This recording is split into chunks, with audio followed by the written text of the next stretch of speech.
আসসালামু আলাইকুম।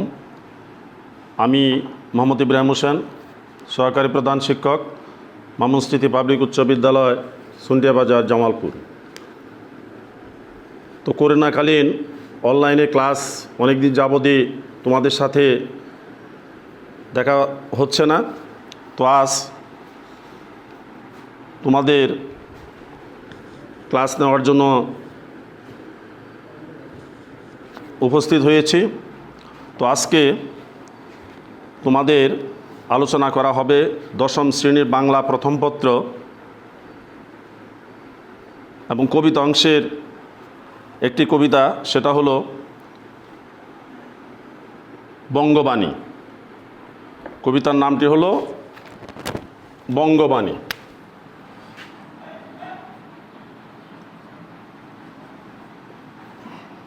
আর লিখেছেন আব্দুল হাকিম।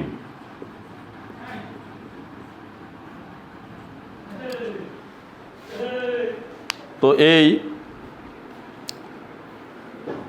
গুণী লেখক, যেহেতু আমরা এই গুণী লেখকের কবিতা নিয়ে আলোচনা করব, তার পূর্বে আমাদের তার জীবনী সম্পর্কে কিছু জানা দরকার। এই আব্দুল হাকিম, আর এখানে যে আমরা গুণী ব্যক্তিটার ছবি দেখতে পাচ্ছি, তোমরা লক্ষ্য করো, উনি কিন্তু কবি আব্দুল হাকিম। কবি আব্দুল হাকিম আনুমানিক 1620 খ্রিস্টাব্দে চট্টগ্রাম জেলার সন্দ্বীপের সুধারামপুর গ্রামে জন্মগ্রহণ করেন। তো এখন প্রশ্ন হতে পারে যে একজন মানুষের জন্ম মৃত্যু নিয়ে কিভাবে আনুমানিক বয়স নির্ধারণ করা হয়েছে। সেটা হলো তৎকালীন সময়ে, অর্থাৎ 1620 খ্রিস্টাব্দে, তখন যুগটা ছিল মধ্যযুগ এবং সপ্তদশ শতক। তৎকালীন সময়ের যে সাহিত্যের যে কৃষ্টি কালচার বা পরিবেশ প্রকৃতি, এর উপর ভিত্তি করেই তার কবিতা বা তার জন্ম সালটা নির্ধারণ করা হয়েছে। তো যাই হোক, এই গুণী লেখক কবি তাহলে 1620 খ্রিস্টাব্দে সন্দ্বীপের, এবং সন্দ্বীপটা কোথায়? চট্টগ্রাম জেলায়। চট্টগ্রাম জেলার সুধারামপুর গ্রামে উনি জন্মগ্রহণ করেন। মধ্যযুগের অন্যতম প্রধান কবি আব্দুল হাকিমের স্বদেশের ও স্বভাষার প্রতি ছিল অটুট অপরিসীম প্রেম। যে প্রেমের, যে ভালোবাসার যে নিদর্শন, এটার কোনো কমতি ছিল না। স্বদেশ মানে কি? নিজের দেশ। স্বভাষা, স্বভাষা তার মানে বাংলা ভাষা। এই বাংলা ভাষার প্রতি ছিল তার অটুট। অটুট শব্দের অর্থ কি আমরা জানি? সেটা হলো আভাঙ্গা, অর্থাৎ ভাঙ্গা নয়, পুরোপুরি। সেই যুগে মাতৃভাষার প্রতি এমন গভীর ভালোবাসার নিদর্শন ইতিহাসের এক বিরল দৃষ্টান্ত। অর্থাৎ বাংলা ভাষার প্রতি যে এত গভীর ভালোবাসা, মধ্যযুগে আরও অনেক কবি ছিলেন, সাহিত্যিক ছিলেন, বিভিন্ন লেখক ছিলেন, কিন্তু তার মতো বাংলা ভাষার প্রতি যে গভীর প্রেম আর কোনো কবি সাহিত্যিক দেখাননি। এবং পরবর্তী প্রজন্মের জন্য কালজয়ী আদর্শ। পরবর্তী প্রজন্ম তার মানে আমরা যে বেঁচে আছি, বা আমাদের জন্য একটা কালজয়ী আদর্শ হিসেবে বিরাজমান। অর্থাৎ উনি কালজয়ী মানে তখনকার সময়ে, অর্থাৎ তার আদর্শে আদর্শিত হয়ে আমরাও যেন আমাদের নিজ দেশ এবং নিজের ভাষার প্রতি অটুট প্রেম আমাদেরও থাকে। এই শিক্ষাটা আমরা তার কবিতার আলোচনার মাধ্যমে শিখে নেব। তো যাই হোক, ওনার নূর নামা কাব্যগ্রন্থের নামটা হলো কি? নূর নামা। এটা তার বিখ্যাত কাব্যগ্রন্থ, এবং ওনার 8টি কাব্যগ্রন্থের নাম জানা গেছে। তন্মধ্যে এই নূরনামা কাব্যগ্রন্থটা হলো তার শ্রেষ্ঠ কাব্যগ্রন্থ। এবং আমাদের আজকের যে পাঠ বঙ্গবাণী কবিতা, এই বঙ্গবাণী কবিতাটি কবির এই বিখ্যাত কাব্যগ্রন্থ নূরনামা কাব্যগ্রন্থ থেকেই উৎসরিত হয়েছে। তো এই নূরনামা কাব্যগ্রন্থটি তৎকালীন সময়ে বাংলা ভাষায় রচিত ছিল। তার অন্যান্য 8টি কাব্যগ্রন্থের মধ্যে উল্লেখযোগ্য কাব্যগ্রন্থ আমরা পেলাম, সেটা হলো নূরনামা। এর পরবর্তীতে আরও উল্লেখযোগ্য কিছু কাব্যগ্রন্থ তার রয়েছে, সেগুলো হলো ইউসুফ জুলেখা, লালমতি, সয়ফুল মুল্লক, শেহাবুদ্দিন নামা, নসিহতনামা, কারবালা ও শহরনামা। এই কাব্যগ্রন্থ এখানে 7টি, আর নূরনামা এই মিলে হইল 8টি। 8টি কাব্যগ্রন্থের নাম আমরা এ যাবৎ জেনেছি। তার কবিতায় অনুপম ব্যক্তিত্বের পরিচয় মেলে। অনুপম, তো অনুপম শব্দের অর্থটা হলো তুলনাহীন, অর্থাৎ তার কবিতা অন্য কোনো কবিতার সাথে তার কোনো তুলনায় মেলে না। তিনি 1690 সালে মৃত্যুবরণ করেন। তো এই আমি কবি আব্দুল হাকিমের জীবনী নিয়ে আলোচনা করলাম। তোমরা ক্লাসটি উপভোগ করে বইটি খুলবে এবং বইগুলো দেখে আরও একটু বিষয়গুলো আয়ত্ত করবে। তো এরপর এখন এই বঙ্গবাণী কবিতায় কবি আব্দুল হাকিম কোন বিষয়ে আলোচনা করা হয়েছে সেই মূল ভাবটা আমি আগে একটু আলোচনা করে নিচ্ছি, তারপর তোমাদের কবিতাটি পর্যায়ক্রমে আলোচনা করব। বঙ্গবাণী কবিতাটি কবি আব্দুল হাকিমের নূরনামা কাব্যগ্রন্থ থেকে সংকলন করা হয়েছে।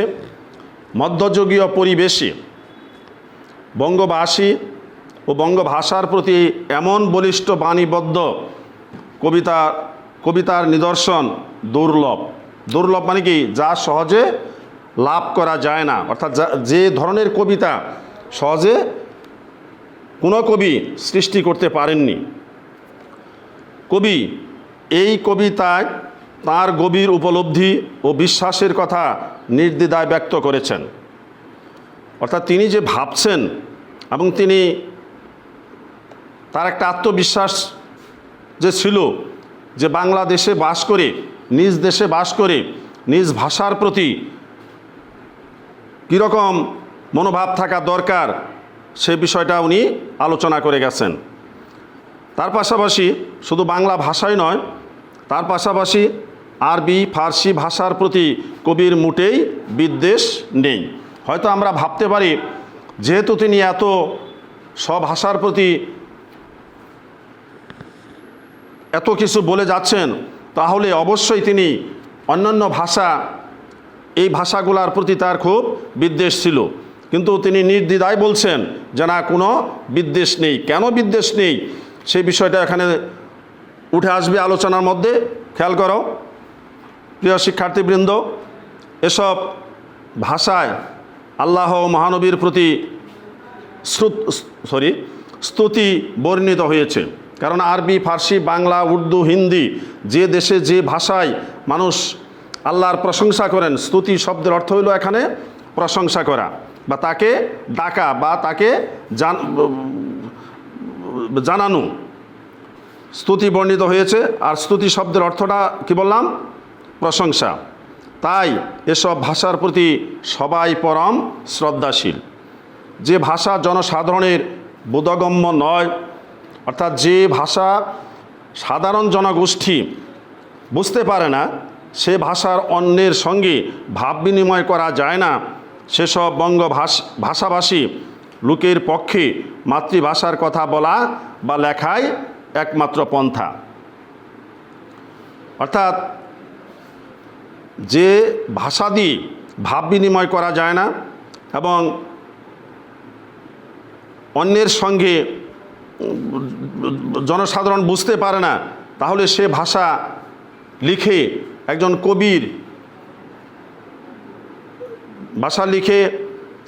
কবির এটা উচিত নয়।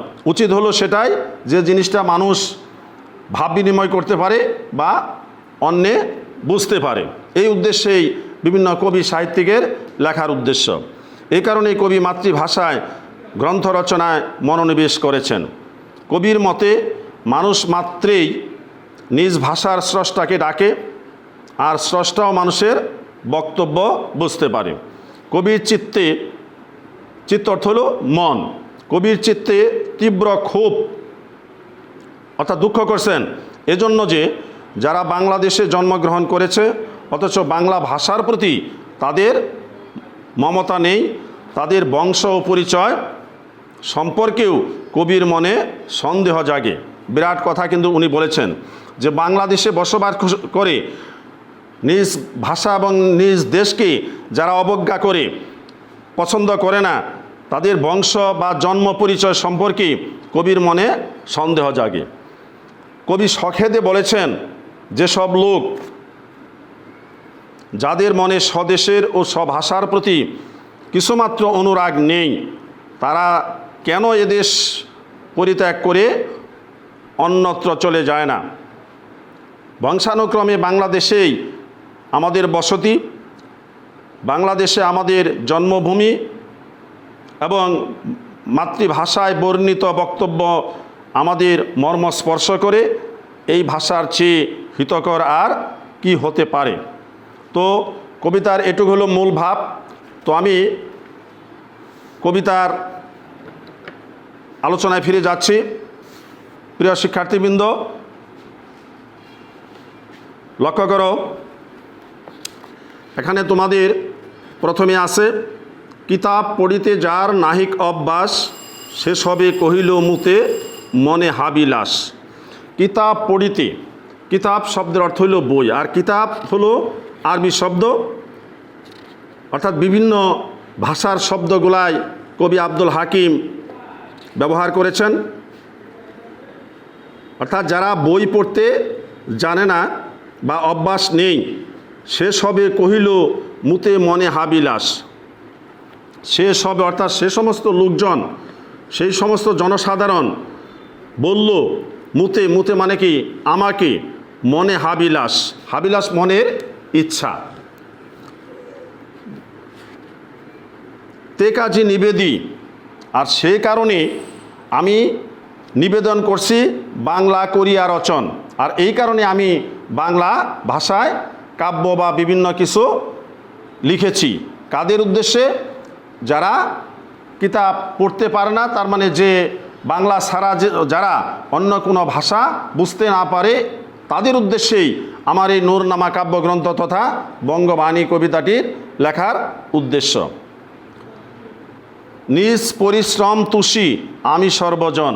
নিজ পরিশ্রম মানে নিজে পরিশ্রম করিয়া আমি সাধারণ জনসাধারণের জন্য, মানে সর্বজন তার মানে সর্বসাধারণের জন্য আমি তাদের বাংলা ভাষায় কবিতা বা কাব্যগ্রন্থ লিখে আমি তাদের সন্তুষ্ট করেছি। আর তার পাশাপাশি আরবি ফার্সি শাস্ত্রে নাই কোনো রাগ, অর্থাৎ বাংলা ভাষার প্রতি যে আমার এত অনুরাগ, এত যে প্রেম বা ভালোবাসা, এই কারণে তার পাশাপাশি অন্য কোনো ভাষার প্রতি কিন্তু আমার কোনো রাগ বা বিদ্বেষ নেই। দেশি ভাষে বুঝিতে ললাটে পুরে ভাগ। দেশি ভাষে তার মানে দেশি ভাষা অর্থাৎ বাংলা ভাষা বুঝিতে ললাট, ললাট মানে কি? কপাল, পুরে ঢোকে, কপালে ঢুকে, ভাগ মানে ভাগ্য, অর্থাৎ মগজে আমার এই বাংলা ভাষায় ঠিক মতো বুঝতে পারে।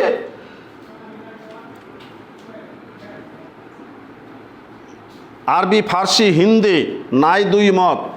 আরবি ফার্সি হিন্দে অর্থাৎ তিনটা ভাষার নামই এখানে লিখছেন। কোনো ভাষার প্রতি আমার দুই মত নেই।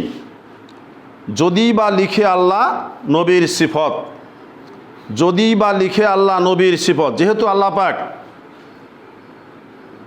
যদিও আল্লাহ পাক বিভিন্ন ভাষায়, আরবি, ফার্সি, উর্দু, হিন্দি, বাংলা সমস্ত ভাষাতেই আল্লাহর গুণগান কোরআন শরীফে লিখে গেছেন। অর্থাৎ যে যে ভাষায় বুঝতে পারে সে সে ভাষায় পড়ে সে জিনিসগুলা তারা আয়ত্ত করবে। যেই দেশে যেই বাক্য কহে নরগণ, যেই দেশে অর্থাৎ বিশ্বের যে কোনো দেশে যে কোনো ভাষায় আল্লাহকে যদি স্মরণ করে আল্লাহ তাআলা সেটা বুঝতে পারে। কবির এটা হলো যুক্তি। কিসের যুক্তি? যে কেন বাংলা ভাষায় ছাড়া বাংলা ভাষা ছাড়া অন্য কোনো ভাষায় কাব্য রচনা করা যাবে না। এবং তৎকালীন সময় একটা প্রথা ছিল এবং এখনও আছে আমাদের দেশে, যে প্রত্যেকটা সংগঠনেরই একটা করে সংগঠন আছে, প্রত্যেকটা বিভাগেরই, এবং সেই কবিদের একটা সংগঠন ছিল এবং ওখানে বলা ছিল তাদের সেই সংগঠনের বৈশিষ্ট্যে যে সংস্কৃত ভাষা ভিন্ন অন্য কোনো ভাষায় কাব্য রচনা করা যাবে না। তারপরেও